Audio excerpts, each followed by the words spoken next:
Welcome to the Journey 2020. I'm Charles Morris. Happy to be with you here on this Monday, coming off the weekend. Had a chance to visit. Well, I was pretty close to Pensacola, Florida. I was actually up at Fort Walton, I think it's Fort Walton Beach, which was on the right outside. Actually, I was in Niceville, so pretty close to Pensacola. Traveled that way once before when I was headed to Biloxi, Mississippi. Went through there, and I always tell the story about that trip to Biloxi, Mississippi. Once I got out of Florida, I was there in no time. It's just getting out of Florida because that's a long trip. I think they call that Alligator Alley down that way, but had a nice time. Was hired to go and do some videos, recording and set up for a conference for the Black Caucus. Pretty interesting, and I'm going to be having some guests on in a few weeks to talk about that event. It was very powerful, so you make sure that you stay around for that. Again, I'm Charles Morris, where we come to you every Monday right here at www.thejourney2020.com. And we've been around since 2013, so we've been doing this for a while. And we have some of any and everybody, not just anybody, but people that I think that you would enjoy. And, you know, sometimes we're funny, but sometimes we're very serious. And if you've been watching the show, you know back in the day that Dr. Robertson used to be the co-host with me when we started back in 2013. And so he got a little busy. He is a local clinical psychologist here in the Central Florida area, and moved into a new building and became extremely busy. He's probably even more busy now since Trump is president. So, but with that being said, there was an event which we had talked about, which was on the show last week. But you know, the third Monday of every month, we have Dr. Kathy Meeks. She is a certified, I love saying that, she's a certified sex therapist. And so she had been promoting the love and relationship workshop. Great turnout despite the weather. As a matter of fact, she told me there was about 10 people that didn't show up because of the weather, and I'm not quite sure that we would have had any space for them because they actually ran out of the tablets that they gave out, the folders where they had information in, so they had to go and make some extra copies. So it was great. So as you know, the third Monday of every month, you make sure that you tune in to Kathy right here on the Journey 2020, and also on Wednesday night, I come your way along with the one, the true Coach Carter, Coach Vince Carter Sr., where we talk about sports. And we come your way with Youth Central Sports, 11 o'clock every Wednesday at www.youthcentralsports.com. Right here, not right here, but at 11 p.m., www.youthcentralsports.com. Well, a couple of weeks ago, I got a phone call. No, I called because, well, I don't know if I called or he called. I called, and I was waiting on my guest, and my guest said, I'm in the hospital. I was like, ooh, well, that's not good. So talked to him for a while, come to find out that he's okay. And we actually talked to him over the phone because he has a very important event coming up. And I told him, I said, man, we got to get you on the show. And so with that being said, I have Mr. Walter Lane. What's up, Walt? Hey, Charles, how you doing? Hey, man, happy to know that you're not in the hospital. Absolutely. I'm glad I'm not in there, too. Tell us what happened. What happened? You know, I don't know. I woke up one Saturday morning. I was shaking. I had chills. My blood pressure was up. I couldn't stop shaking. Then I had fever. I tried to check my blood pressure. My blood pressure machine wouldn't work. And so I was trying to get out to the VA. And a friend of mine told me to come over to her house. She would take me to the VA. And I know her address, you know, like the back of my hand. And I rode around Orlando around 2 hours. I couldn't remember where she lived. I couldn't remember nothing. And so finally, they told me, she told me to go to the nearest parking lot. So she called the fire department. The fire department came over there, knocked on my window, and kind of scared me. Then they wanted to know if I was Walter Lane. I wanted to know how the fire department know my name. Then she had told the fire department who I was. So they took my blood pressure, and it was kind of high. So they finally got me over to the VA. As soon as I got in the VA, I told them my symptoms, and immediately they admitted me, and they did a spinal tap and a spinal fusion, and they thought I had meningitis. They did every kind of check they can find, but they couldn't find out anything wrong. So that was good. Find out that there was nothing they found out that was wrong with me, and I got a clean bill of health right now. Well, kind of good and kind of bad. I mean, because if they couldn't find out what was wrong, then it possibly that it can happen again, though. Well, yeah.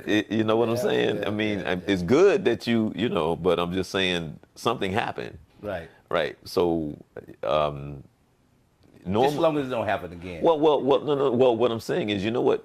A lot of times we don't realize it, but did they ask you to track back like the last couple of days of what you had to eat, that kind of thing, because that plays a very important part as well. Yeah. So when it's something like that happens again, just think back also in addition to like what did I eat, because sometimes we do have allergic reaction to different things, because we don't know how our intake, sometimes affect us in ways we don't think, and sometimes that intake affects us down the line. It don't happen right then and there. Right. So you also think about that as well. They ran every kind of check. I mean, they diagnosed every type of illness, and they couldn't find out anything wrong. Okay. They gave me a bunch of medicine. Well. Good medicine too. That's what I was saying. When you was in the hospital, when I was talking to you, you would say you was feeling good. I said, you feeling good because you feeling good, or you feeling good because they giving you something to make you feel good? Yeah. So it'd be like, well, kind of a little bit of both. Yeah. But I got a clean bill of health. I've been traveling, I've been dancing, so right now I feel great, Okay. Like nothing has happened, Okay, well, we got to back up because we got to talk about where you're from, because it's been a while since you've been on the show. So, okay, where you from?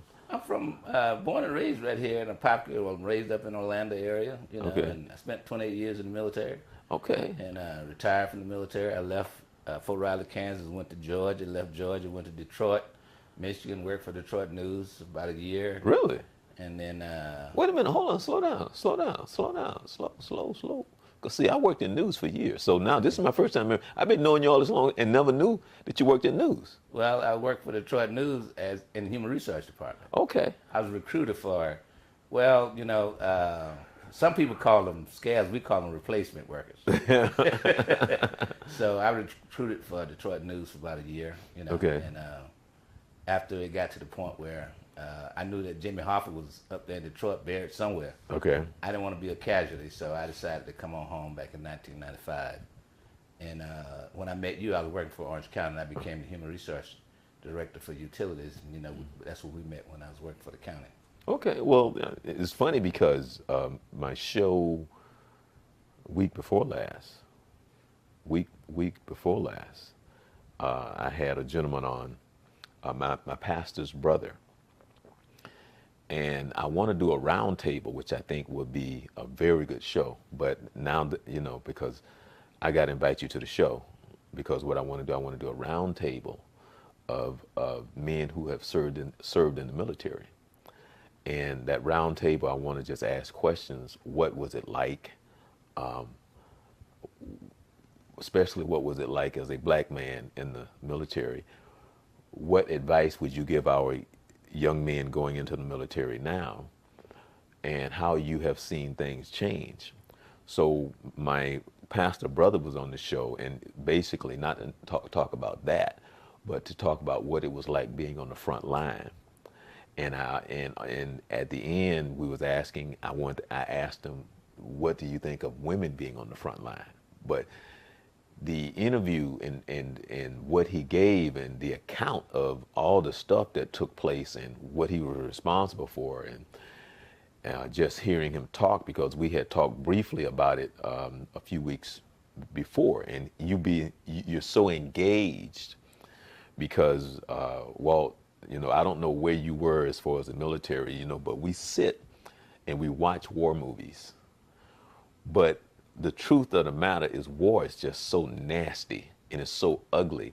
And when he sits there and he's telling you people to the left is being shot, people to the right is being shot, you seeing guys get their legs blown off, and you got guys hollering and screaming for help and all this stuff that is going on. And he said our job was to go out and go round out and just go kill. You know, and so now the reality of what this thing is all about sets in when he's sitting there and he's talking about the innocent people who died as they dropped bombs and da-da-da and all this other stuff, and where he had to place that mentally, and what it's like even sometimes like the 4th of July and bringing in the New Year's when you out and you hear boom, and you know, and what's that like. Sometimes he has to go into a place where there's not a lot of people, and that whole thing of people that he know that turned to drinking, people that he knew turned to drugs, and we don't necessarily look at it that way because we don't understand. As a matter of fact, there was a gentleman that was my roommate when I was going to school in Boston, and for years he was so angry with his father because his father was a straight, true alcoholic. And he called me, he said, Charles, it wasn't until his funeral that he found out why his dad became an alcoholic, because of the gentleman that had served in the service with him, and they shared some stories and what had happened. All these years he was so angry at his father because of how he became once he became drunk, how he treated his mom and all this other stuff, and stuff that where he would get so drunk that he would pee on himself and poop on himself and had to go, and sometimes he'd be laying out in the yard and in streets, and the neighbors have to pick him up and bring him home, and he was that kind of drunk. So as his son, he sometimes hated his father, but he later found out, as they told a story of things, the people that he saw die, people he saw die, and all these things that he never knew that happened in the war. And so you being a veteran and all these things, and I know we didn't switch the show up a little bit, but first of all, I want to say thank you for your service. You know, thank you for your service. But I just want you to come on the show because I know serving 28 years, I had 2 uncles that retired from the Army. One retired as a lieutenant colonel, one retired as a full-fledged colonel, and that whole thing and the stories that they tell. The one that's the colonel, for years, he cannot watch a war movie. He can't watch a war movie. Well, the thing is, like I said, I spent 20 years. I retired as a command sergeant major. That's the highest you can obtain in the enlisted side. And 2 tours in Vietnam, Beirut, and Desert Storm. So I was in 4 wars, Wow. And that was saying 3 strikes, you're out. I had barred somebody's strike when I went to that 4th war. But I saw a lot. And I see that soldiers that I have served with have came back and not able to handle all the stuff they went through, And I think I was fortunate, even though I saw all of the death and everything. It takes a mental state to be able to see all of this stuff and then come back to the States and not let that affect you, your daily life. So it takes a strong person to go through all that and not let them affect, So because I know a lot of guys who came back and became drug addicts, alcoholics, and stuff like that. I guess I was just fortunate that I had a strong will to not let that deter me from succeeding in the civilian life, because I would not let the racism deter me from obtaining the rank of command sergeant major, because I said that was one of my goals. I want to go and obtain the rank of command sergeant major, go as high as I can go. I went to school, got my bachelor's degree and got my master's degree because I wanted to succeed. And so all the stuff that I went through, my determination was to come out and succeed just like I did in the military.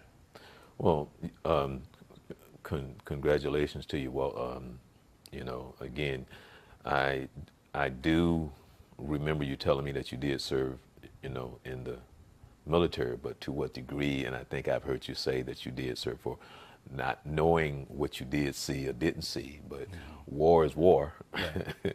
War is war. it was like, wow. But would love to have you come back on the show and just share, and just talk about it. Because see, the fun part about that show is that we're gonna have somebody from the Army, the Marines, the Navy, and and it's so funny because and spending 28 years in the Army, I won't hold that against them by being in a different service. no. Because oh, that's a joke. That's I know. Trust me, right. But what I was gonna say was, what's funny is, the brother is in the Marines. The other brother was in the Army. Is what I was gonna say. So it's always funny to hear them talk. Right. And they basically what you just said. Right. And so it's just funny.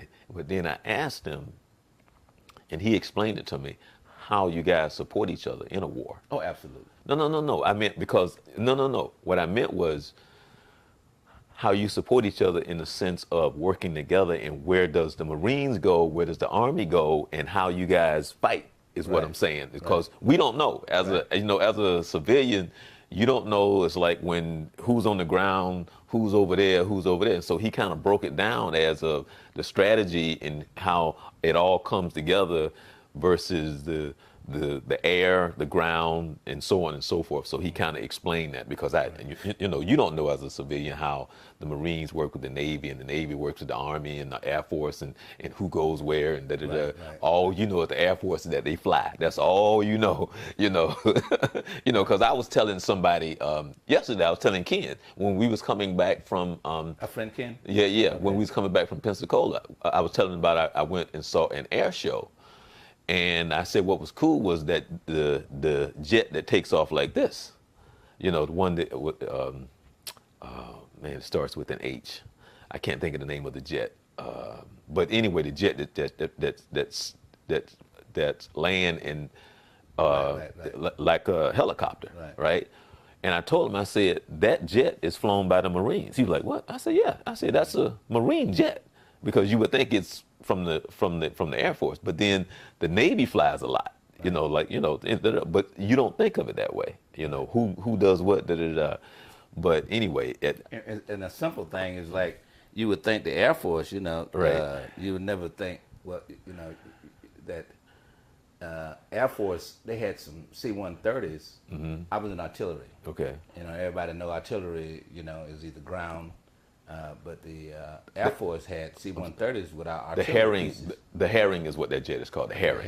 Right. Well, the C-130, we had artillery pieces in the C-130s, Mm-hmm. And a lot of people don't know that even though there's Air Force and artillery is the ground forces, we had artillery guns. We call it Puff the Magic Dragon. That thing put out some firepower. But anyway, that's yeah. So now, I met you when you was with Orange County, and then you retired. So how did you get into the photography thing? Well, now that's a long story. I was in Germany, okay, and where I was stationed in Wertheim, I used to go up in the Black Forest. Beautiful. What they call the Black Forest, castles and stuff. Mm-hmm. And so I wanted to capture some of the beauty over there in Germany. Mm-hmm. And so went to the PX and bought me a throwaway camera, and took some pictures. And some of the guys who saw some of my work wanted me to take their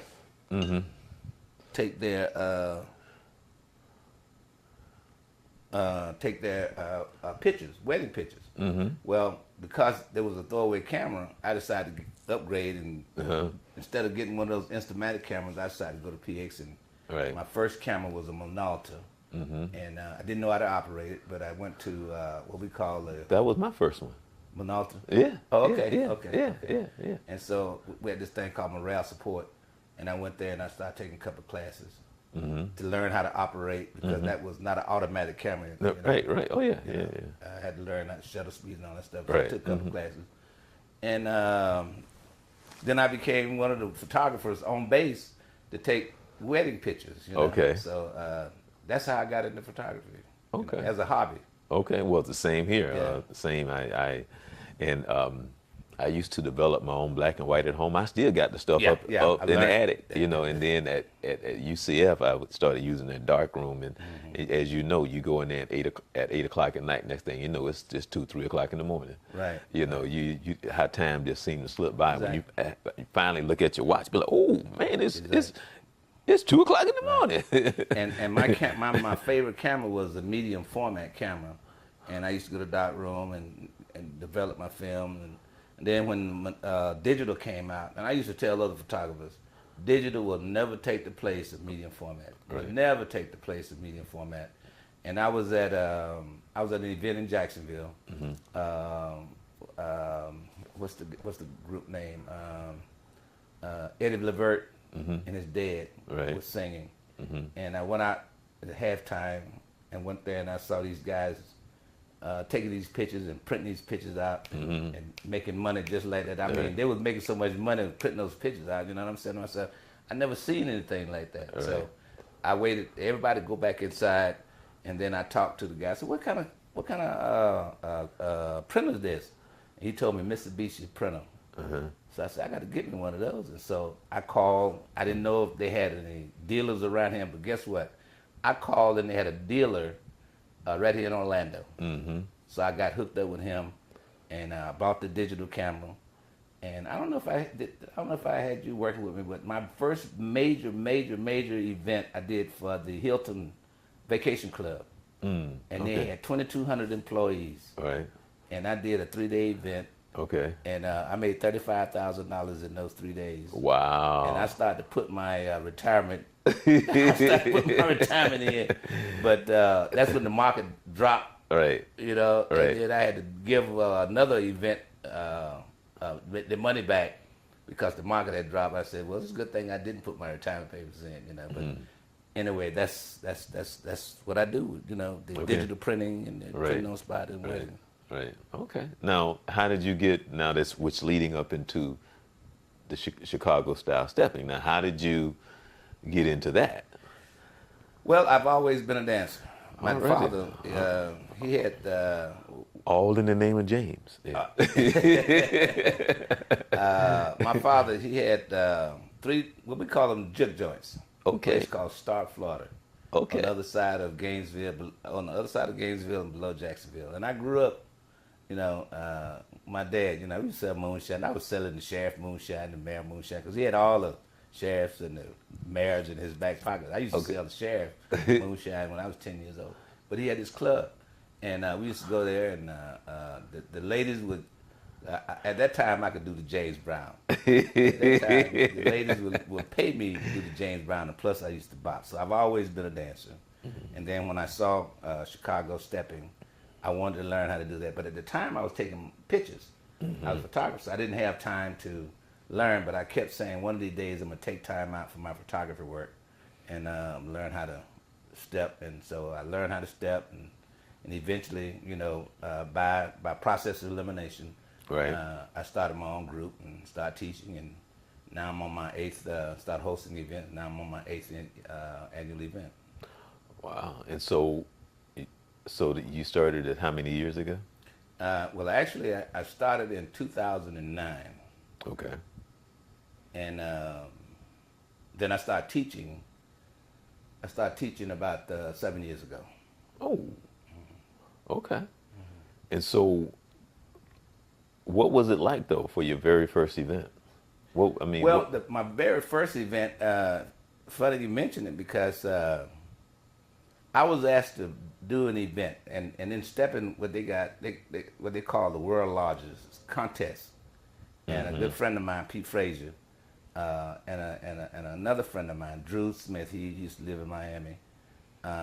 They asked me to put on this prelim, right? And at the time, only thing I was doing was providing a venue for the steppers to go step to, because back then the only venue we had right here where we can go step was my clubhouse. Right. And when I bought my house, it had this clubhouse, and so all the steppers just come to my clubhouse to step. And so Drew and Pete knew that I had this clubhouse, And so they asked me would I host this prelim within about 2 months of the schedule. Well, at the time, I didn't even know what a prelim was. Okay. So I asked them, I said, well, I could do it because I did, club management, raised up in clubs. I mean, as far as putting a party together, I can do that, but just tell me what a prelim was. So they told me it was a contest. I said, I can do that. And so I did the first prelim, and I had about 150 people at my first event. Wow. So the folks asked me, some of the steppers asked me to continue to do it. I said, no, I just did it to help out Pete and Drew. Rest in peace. So they convinced me to do it, and so now I'm at my 8th event, even though I did nine events. This is my 9th event, but actually I did 8 events under my name, Florida Steppers International. Yeah, I mean, your event is like really, really cool. And then the fun thing is that wherever I go, I see some people I hadn't seen in a while, some of my old friends, it's just like, wow, it's like, oh, okay. And you see them, and it's a real fun event. But then, like for an example, I went, the one you had down south, I think I went to Miami. Right. We started that. That was on the beach. Well, actually, yeah, it was on the beach. That was the first. What the name of the event is called Adult Spring Break. Okay. Well, we started, myself, Miami Steve, Drew, Big Henry out of Chicago, Dina Morrison, Norman Cherry out of D.C. All of us together, we had what we call a consortium, where we had the DJs, the instructors, and we was going to do this thing, and we was going to take the National Shy Steppers Convention across the country. And we was going to keep that name, and we started the event. It was very successful. Matter of fact, you did the video and stuff from it, live streaming.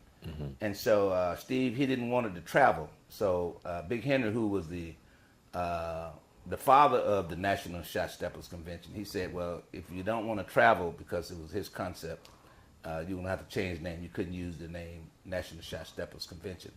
So they changed the name to Adult Spring Break. So that's how the Adult Spring Break became what it is today. Okay. And so at the time I said, since I'm starting my own event, the White Steppers Extravaganza, I didn't have time to continue being there and trying to do my own thing, so I had to give one of them up. So now for people which I should have asked you earlier, explain the Chicago style stepping, because people, that's really the key.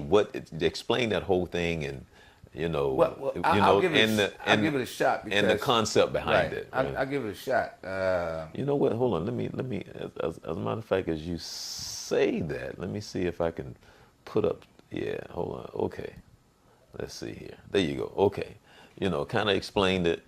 You can take a look there and see what's going on. Okay. Yeah.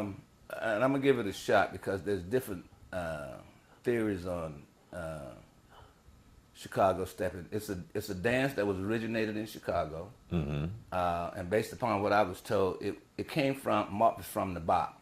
Okay. And a guy named Sam Chapman, very popular DJ up there in Chicago, he coined the term stepping.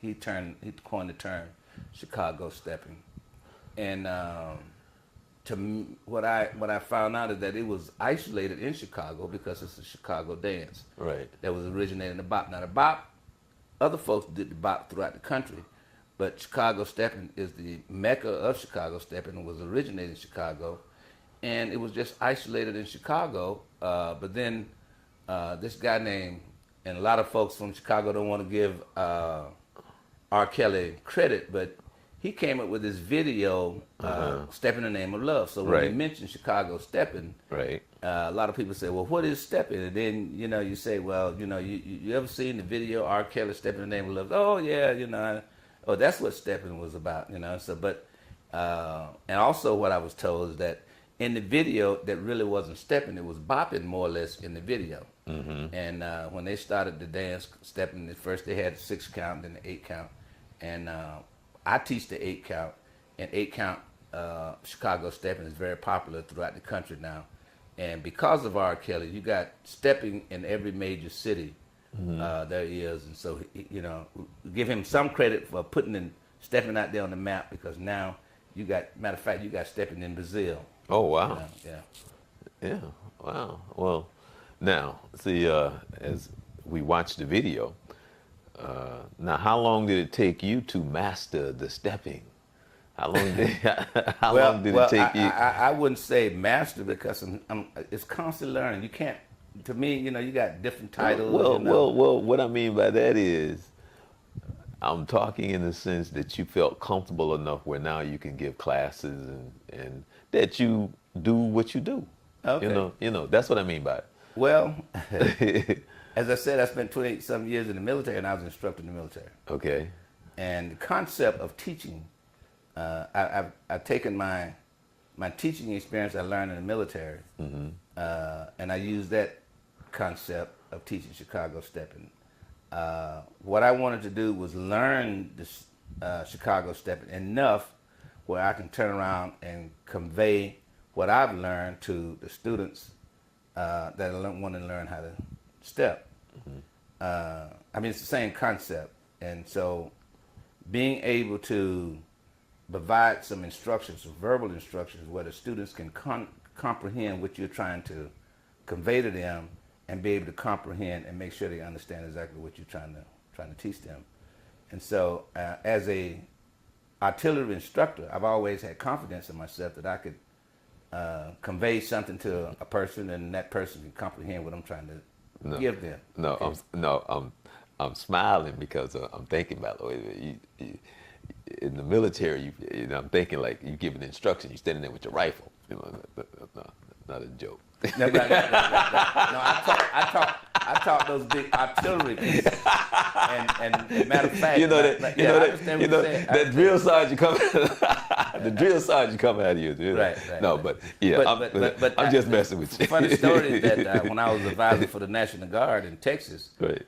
They wanted me to convert engineer outfit into artillery outfit. Okay.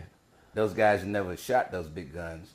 And the unit that they wanted me to convert from an engineer outfit to artilleryman was a Hispanic outfit in Big Springs, Texas. Okay. And none of them spoke English, and I didn't speak any Spanish. And so how you want me to train these guys to be artillerymen to shoot those big guns miles and miles away and hit that target, time on target? All right. And so what I did was I put a special request to some of my soldiers I had in Germany who spoke Spanish, who were good artillerymen, to come and assist me. So I got those guys to be able to get them TDY to come with me, and we trained the outfit, the engineer outfit, to be artillerymen. So it's just a matter of knowing what you're talking about, right, conveying what you want, and so the person can comprehend. So we did a good job in conveying that. So if I can train artillerymen, I think I can teach somebody how to step. So help me out then, Walt. So tell me what it's like to come to your class, and I know you run into this.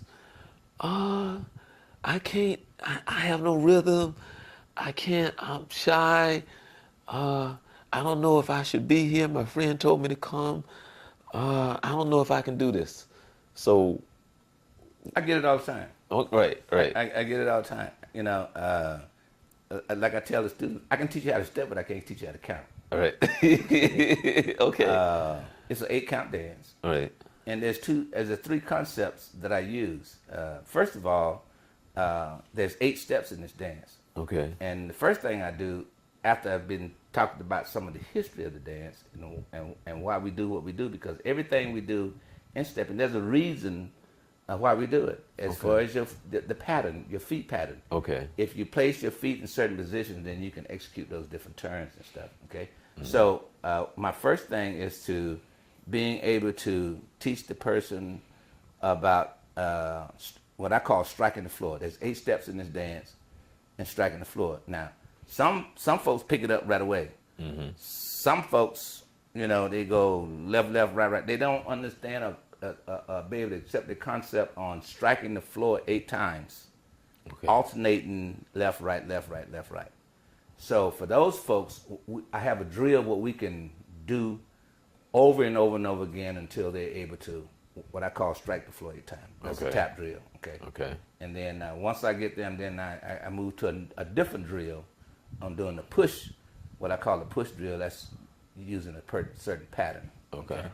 And then once I get them accustomed to doing that, then we can go into the pattern, because stepping is nothing more than a pattern. So if I can teach the person how to do the pattern, I can get them stepping. Now, as far as rhythm is concerned, the rhythm, right? the rhythm. It takes a minute, because we dance to the beat, right? And it takes a person over and over again. Like myself, I still take classes myself, even though I teach. So it's always an ongoing thing. So right. Some people have been doing this dance for years, and they get out there and do it. Look like they don't have any rhythm, but some people can do it and some people can't. But I tell everybody, eventually, if you keep practicing, right, you eventually can pick up this dance. Wow, that's now. Wanted to ask you about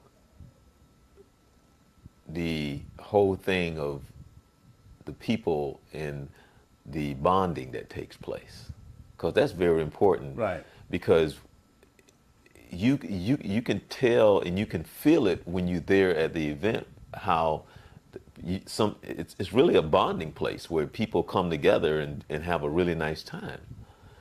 So if especially now for a lot of people who's just trying to find a place to go where they feel comfortable and safe, because I heard somebody say, man, when I go to the movies, I look and see what the exit sign is, because I'm trying to see how many exit signs in the place, and I'm looking because it's not that you can't go out, but still we now have to be conscious of so many things.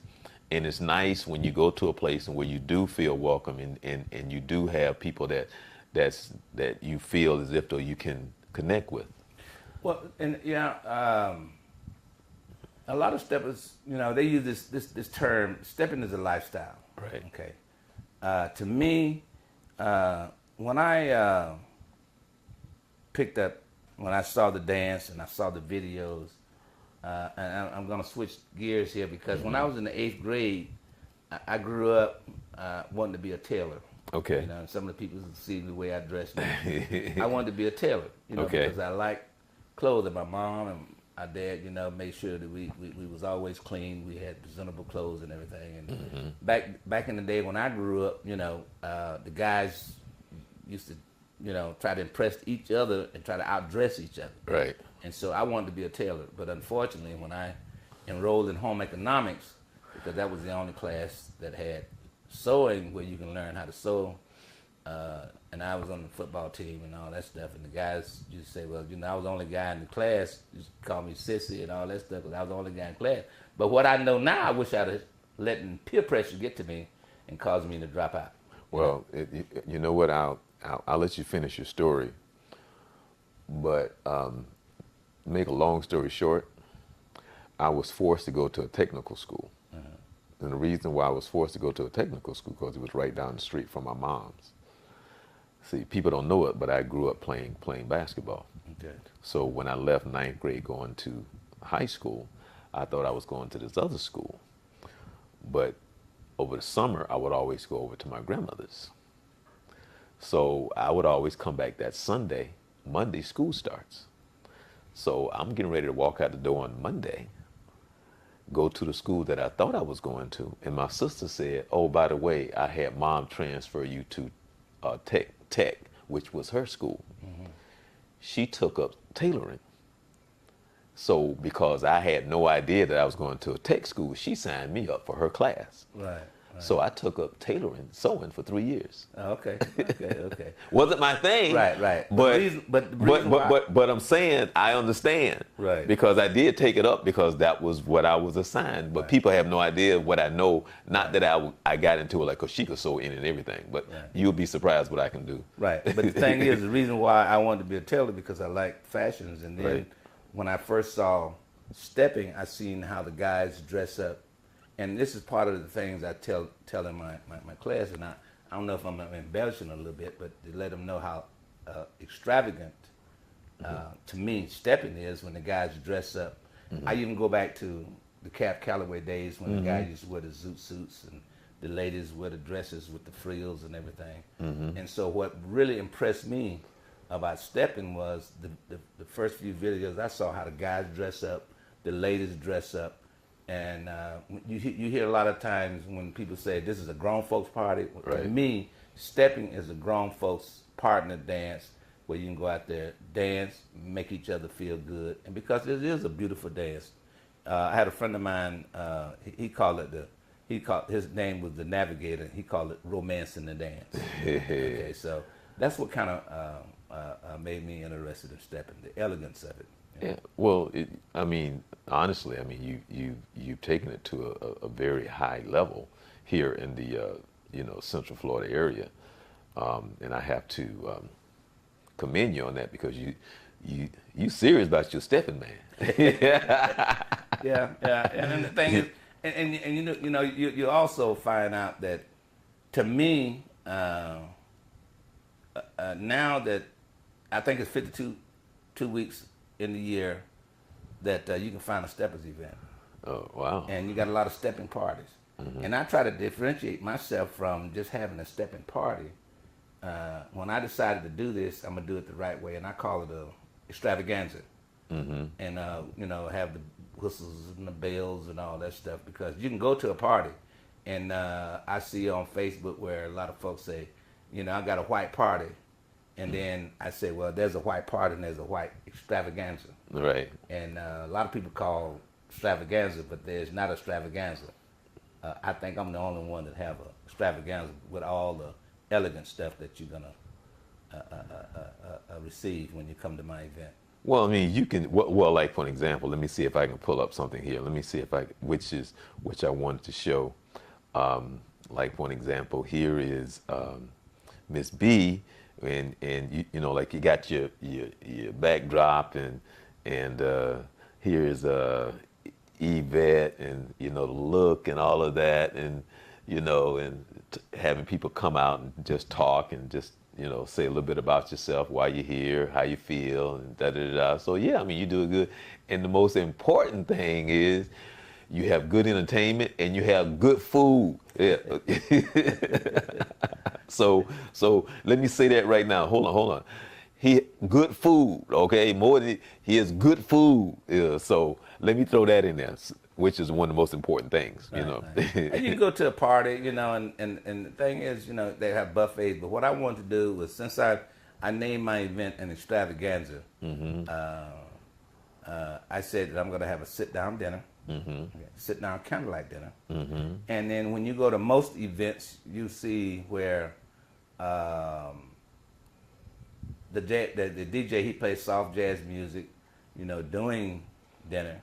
Well, I want to take mine to another level. And I got good friends, Tony Wynn and Cameron Brown. Oh, man. They're the top jazz artists here in Central Florida. Yeah. And so when I talked to them, I told them one of these days I'm going to bring them and let them perform at one of my events. And so when I thought about dinner, and I said, okay, well, DJs, they play soft jazz music during dinner, and then I'm going to do a jazz concert during dinner.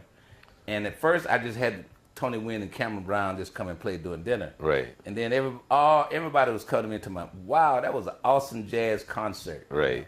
I didn't call it a jazz concert. Right. I just had them perform. Since everybody started calling it a jazz concert, that's how I got the coin jazz concert. So now you get a sit-down dinner doing a jazz concert. Okay. Yeah, because I mean, they were awesome. Right. As a matter of fact, I was very, very impressed with that whole, because I think they played for like 45, 50 minutes. Mm-hmm. Yeah. They're scheduled to play for an hour. All right. Yeah. So it was really, really, really nice, and I also like the look of, they have like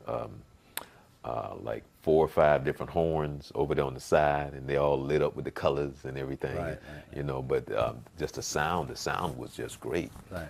So now you got to tell us about this right here, and that's why you came on the show today, because of that right there. Well, Orlando is a tourist town. Mm-hmm. And what my vision was for the folks to come to Orlando. We got Disney, SeaWorld, Universal Studios. We got all the tourist attractions. And I wanted to put my event on above everything else. So when people come to Orlando, I want them to come and schedule a vacation around my event. So when they come to Orlando for vacation, I'm going to provide them 4 days of nonstop stepping. Oh, okay. Then a couple of years ago, when they start coming up with the day parties, and I said, okay, well, I got to take my event, to a higher level. What other promoters are doing that I can outdo? Okay, so I came up with a beach day party, very, very popular.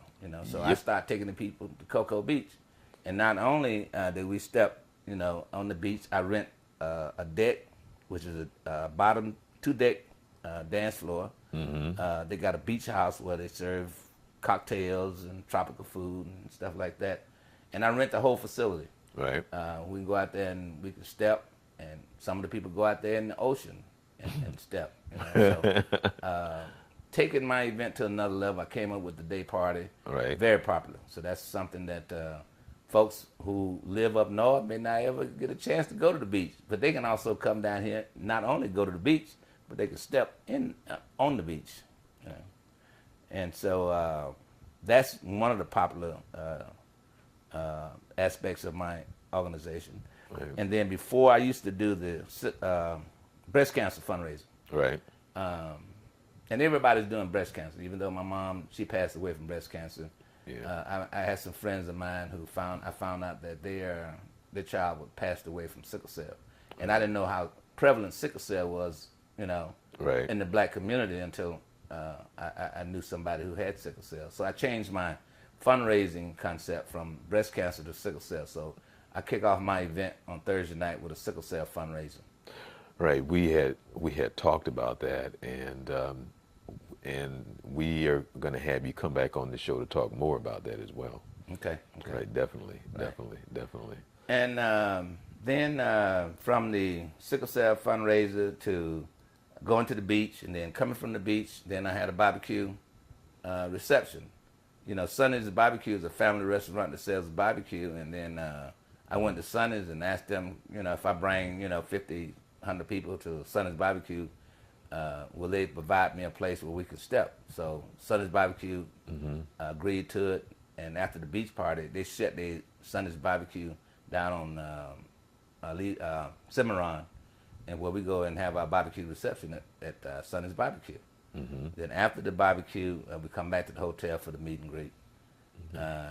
And we dance until 3 o'clock in the morning. Wow. Saturday morning, we got a pool party. We got several pools at the resort because it is a resort.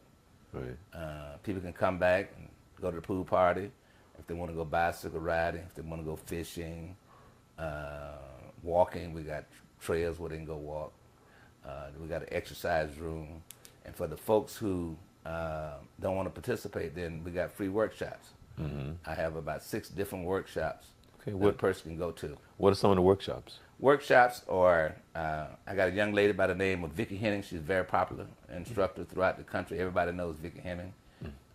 She's going to do a workshop for me for the ladies. It's called Ladies Flow. Then I have my good friend, Larry Collins and Ricky Banks, Steady Steppers out of Detroit, who's been coming down here for the past 5 years. It's like we're a family. They come down and do a workshop for me, intermediate and advanced workshop. Okay. And then I have another friend of mine, Ken Omorio. Matter of fact, I met him the same time I met Larry, and told both of them I want to bring them down and do a workshop, and it worked out. So now they've been coming back down here for the past 5 years. Okay. And then I got Kathy Linsom. She's a good friend of mine in Atlanta, and she just started teaching walking. And so I'm giving her an opportunity to get her name on the map, by coming down there and teaching my walking workshop. And there's another very popular dance, very sexy dance, kizomba, that Ken, he does kizomba, salsa, he does all those different dances. And so he's going to do my trio workshop as well as my kizomba. So he's doing 2 workshops for me. So all those workshops are free with the purchase of an all access pass. Okay. All right. See, it's up there. As far as the four days 11 parties, which means you guys need to drink plenty of water, take your vitamins, and get some rest. Right. Because after the workshops, we saw some of the video where we was interviewing on the red carpet. We have a red carpet photo shoot, and after that, then the doors are open. We got a sit down dinner, with the live jazz concert, and then after that, very popular R&B artist. She's very popular now on the stepping scene by the name of Sean Young. She's going to perform for about 30 minutes, 45 minutes, and she's going to serenade my crowd. She has a beautiful voice. She's very talented, and everybody out there in the stepping community know who Michonne Young is. Yeah. And then after she performs, we step into 3 o'clock. Then Sunday morning, get up, go to worship service. Before some of my Christians, they said they couldn't stay out late because they had to get up and go to church Sunday morning. So I figure, I'm make sure I get all my guests satisfied. So I decided to bring worship service to the hotel. There you go. So they don't have to worry about going to bed early. They can stay up 3 o'clock in the morning, then get up and go to church downstairs. The only thing I do is just get dressed and go downstairs to church. There you go. And then breakfast, another thing.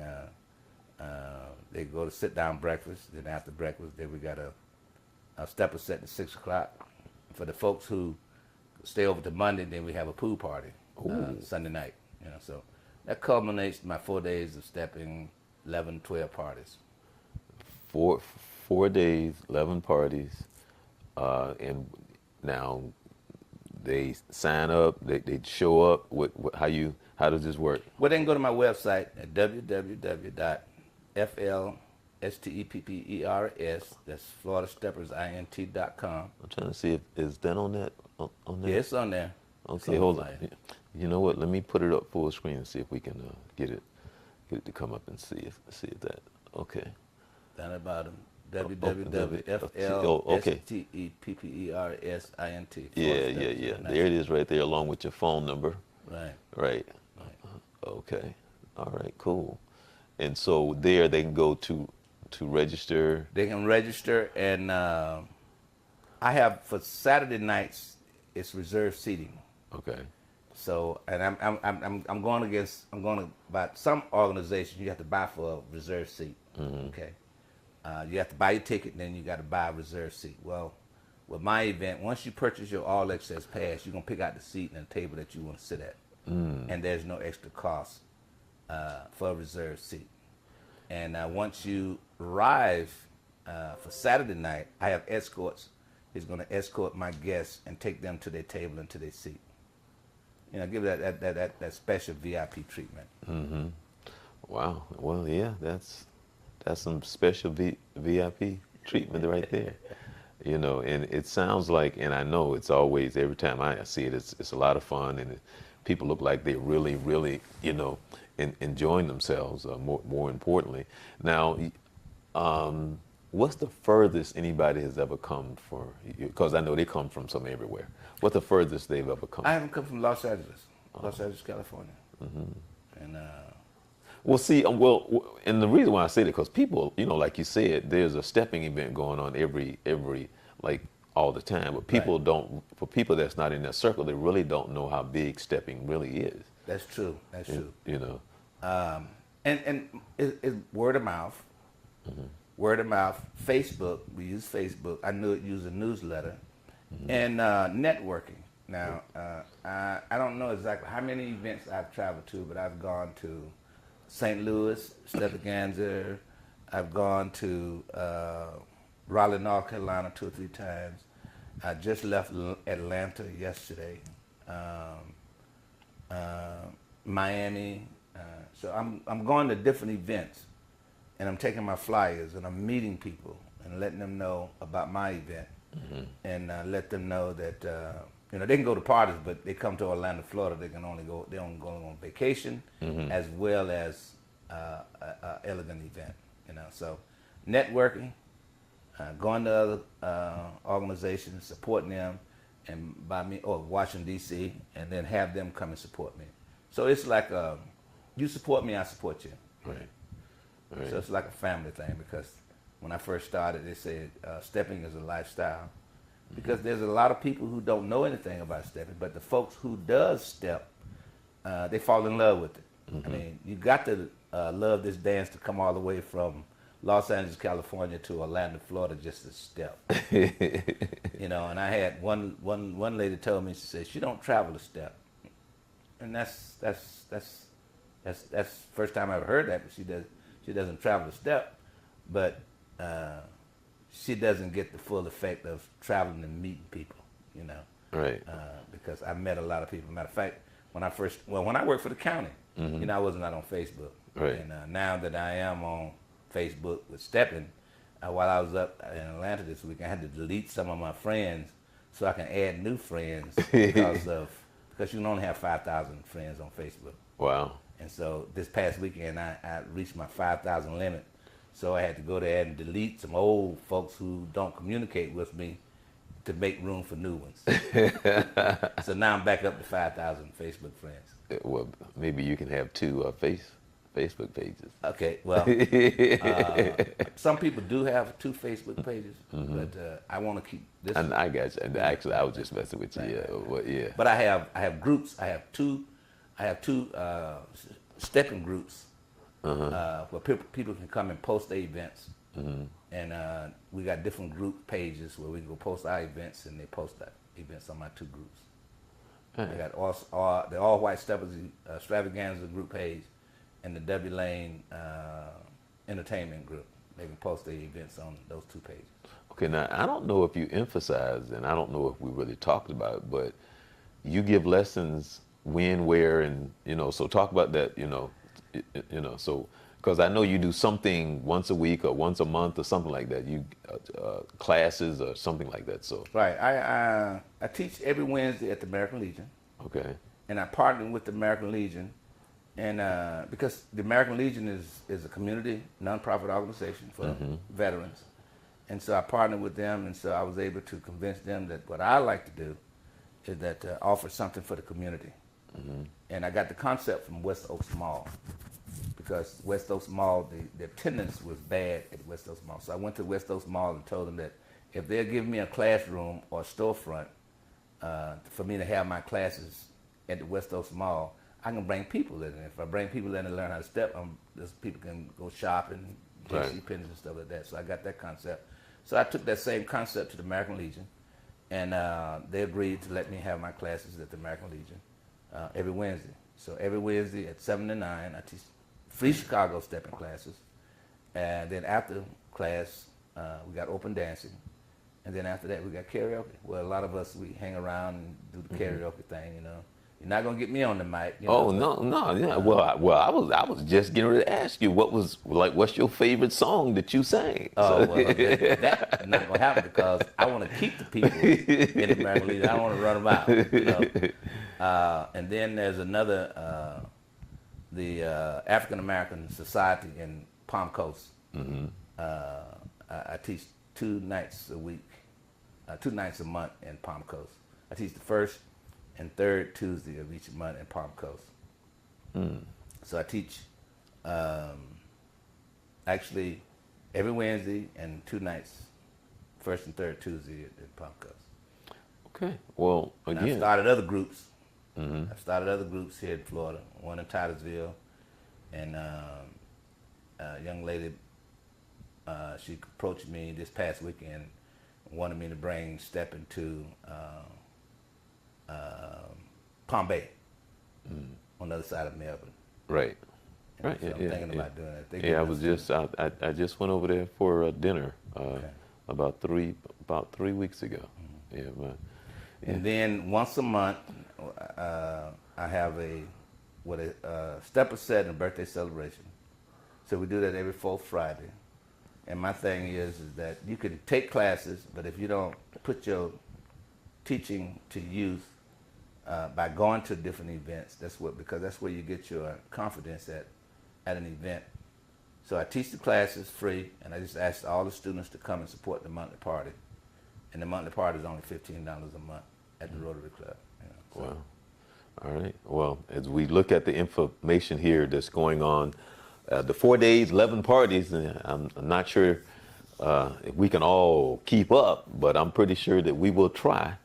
That'll be going on August 16th through the 19th. That is the 8th annual, right? The 8th annual Florida. 8th annual. Right. And the phone number is there. The website is there. And again, Walt is giving all the information, but if you like to find out more, there you can reach him, and it's not too late. No, it's not too late. No, not. And they don't have to buy the All Access Pass. The All Access Pass cover everything. Mm-hmm. If they want to go Friday night, Thursday night, there's a la carte prices for each night. Okay. And hotels, does that include the hotel? No, the hotel is separate. Right now, the hotel, I had 3 blocks of rooms. Right now, I've used up all 3 of my blocks. Mm-hmm. But because the hotel does have some vacancies now, if someone want to book a room, they can call me and I can call the hotel. And 9 times out of 10, if we got the rooms, I can get the person a room. Oh. The rooms are $112 with tax a night. Mm-hmm. And parking is $1. Okay. Parking is $1 for non-residents, but if you stay at the hotel, the parking is free. Okay. Also, are there any other area hotels that might be in the area? Yeah, there's a Hilton. There's quite a few hotels in the area. Okay. But okay. I can get them a room if they need a room. Okay. Okay. And then, and again, give out that information once a week. The lessons. The lessons are at the American Legion. Mm-hmm. That's 4225 Fairmount Street, Orlando, Florida. And the classes are 7 to 9. Mm-hmm. And after class, we got open dancing and karaoke. Oh, wow. Oh, okay. All right. And so you don't have to be a veteran to come to class. The class is open to everybody. Okay, and now if they want to find you on Facebook or Twitter, anything like that, you're on Facebook? They can find me Facebook at Walter C. Lane on Facebook. And I do have a Twitter account. The only reason why I do have a Twitter account, I can't remember exactly what my Twitter handle was. I just opened my Twitter account so I could respond to Trump. And all my friends tell me the FBI, CIA, and all the folks, the Secret Service gonna come looking for me because I respond to him every time he says something about us. I respond on my Twitter account. So I don't know the name. I don't know my handle.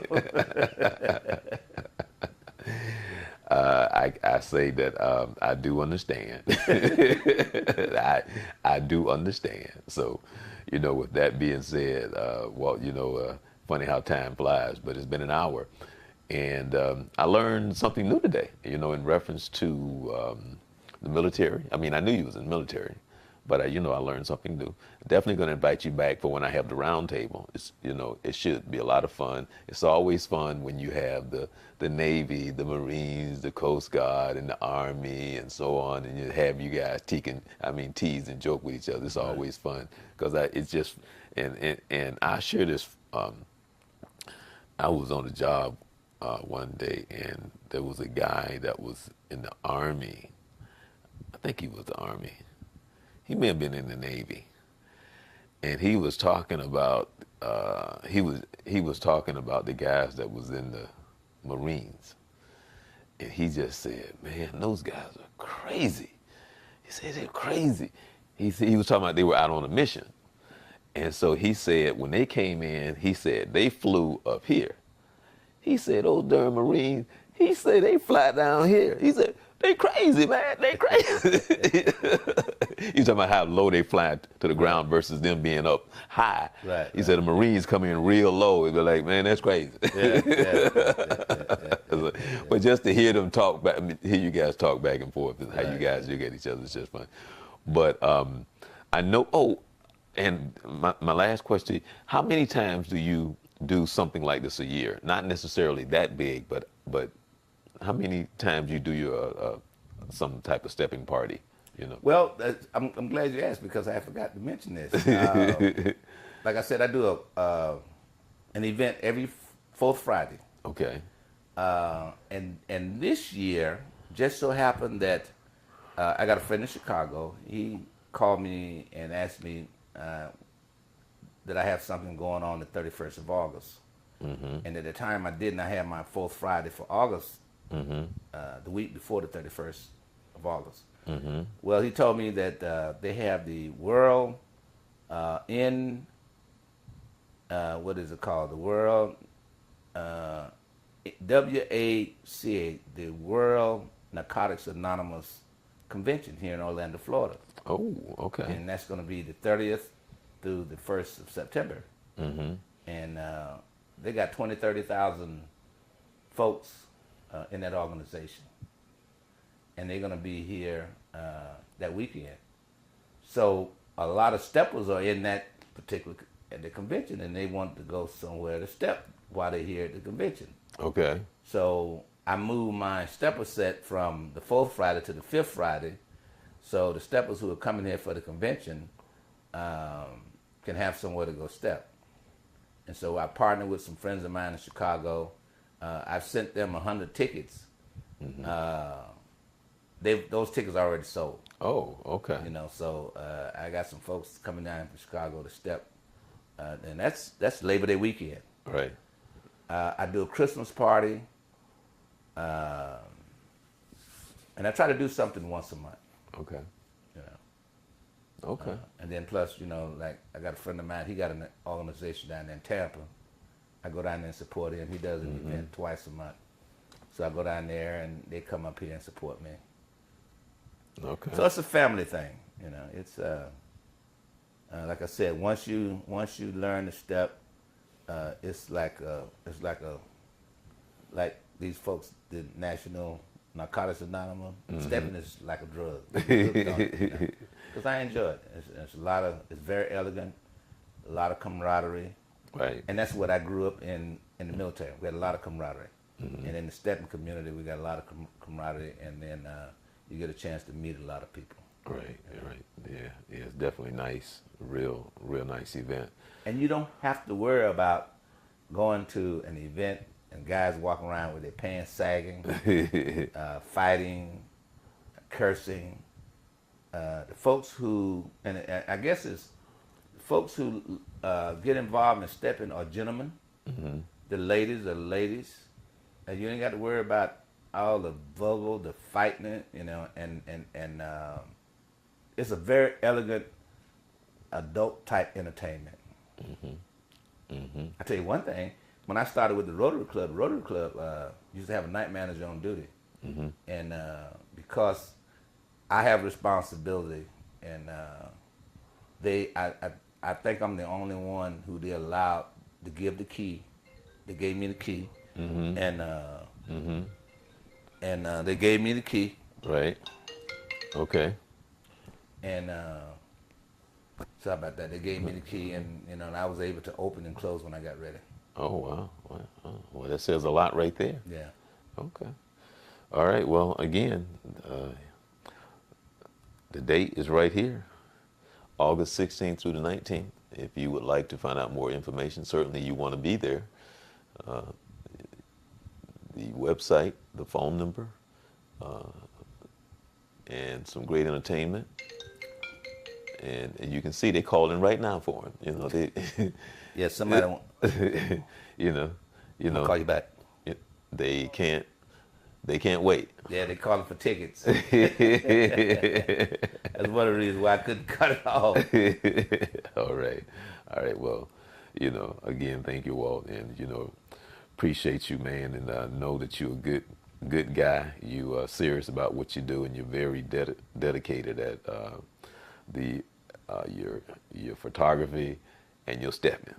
Absolutely. All right, you know, for sure that drill sergeant definitely comes out. You know, you can tell. And again, you know, make sure that let me see if I can find it real quick. Make sure, you know, if you would like to find out some more information, there is the information right there, and he will respond back to you if you give him a call if you want to find out some more information.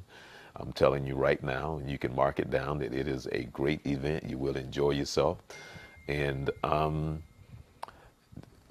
said last question, but I want to say, let's just say I want to come to the party, and this is my first time coming. I know nothing about stepping. Will I look crazy if I just get out there and just try to learn? Because does that happen sometimes? It happens, but at the same time, it's like a family. Right. If somebody comes, and I've had this before, somebody comes and I know they can't step. Right. What I try to do is I try to have everybody who comes to my event dance, okay, regardless of whether you can step or not. Okay. And I've had guys to come in just to dance with the ladies because we outnumbered. Ladies outnumber us. I don't want to get a ratio too bad, but it's a pretty good high ratio of ladies versus men. And so I try to bring enough guys in to dance with all the ladies. And so there's something I do what they call the ladies' choice, where the guys go out there on the dance floor and the ladies can go out there and pick who they want to dance with. There you go. So they make sure that the ladies at least get one dance. And then I have the guys go out there, the ladies go out there, and then the guys go out there and grab a lady and dance. So I try to make everybody who comes to my event at least dance, because they're spending their money. Right. And if you don't know how to step, I'll get somebody to go out there and pull you on the side and try to teach you, at least the basic. Can't teach you how to step, but at least you can get out there and dance. And plus, we have line dancing. Yeah. Everybody know how to do line dance. Yeah, but see, the thing is, when I went to your event, I found out there are so many lines. I didn't even know there was that many. Oh, yes. I'm serious, because we just know of the popular ones. Right. But then you come to find out, wait a minute. And then they do another, Like, wait a minute, where'd that come from? Right. It's like, wow. Because ladies, you got more ladies who know how to do the line dancing, and give the ladies an opportunity, because stepping is a partner dance. Right. And ladies go out there and, just because, they can't get out there and step, we're going to let them enjoy themselves by playing some line dance music, too. All right. Okay. Well, again, the event will be taking place this month, August 16th through the 19th. Again, you make sure that you sign up. If you have any questions, the phone number is right there. Call Walt. Walt will be able to talk to you, and I know that you will enjoy yourself. And I'm telling you personally, you will enjoy yourself. And again, Walt, thank you so very much for coming on. I can't wait till we have the Roundtable. I know you're going to have some fun with that. And as you know, we come your way right here on www.journey2020.com every Monday at 7 p.m. Don't forget to tune in to Youth Central Sports at 11 p.m. every Wednesday night with myself and the first Coach Carter, on Youth Central Sports, www.youthcentralsports.com, 11 p.m. So with that, Charles Morris, enjoy the rest of your week.